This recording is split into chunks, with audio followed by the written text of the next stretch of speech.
द्विगु समास ఈ వీడియోలో మనం ద్విగు సమాస్ ట్రిక్ ఏంటో చూద్దాం।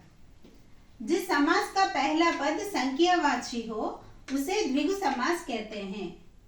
ఏ సమాసంలో అయితే మొదటి పదం సంఖ్యను సూచిస్తుందో దాన్ని ద్విగు సమాసం అని అంటారు। उदाहरण के लिए चौराहा, चार राहों का समूह। चौराहा అంటే నాలుగు దారుల యొక్క సమూహము।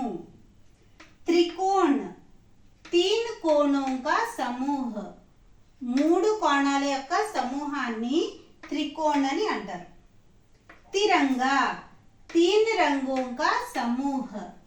మూడు రంగుల యొక్క సమూహాన్ని తిరంగా అంటారు। ఇక్కడ చూసారా, మొదటి దాంట్లో చార్ అని ఉంది, రెండో దాంట్లో తీన్ అని ఉంది, మూడో దాంట్లో తీన్ అని ఉంది। అంటే ఫస్ట్ పదము మనకి నంబర్ని సూచిస్తుంది కనుక ఇది ద్విగు సమాసం అవుతుంది।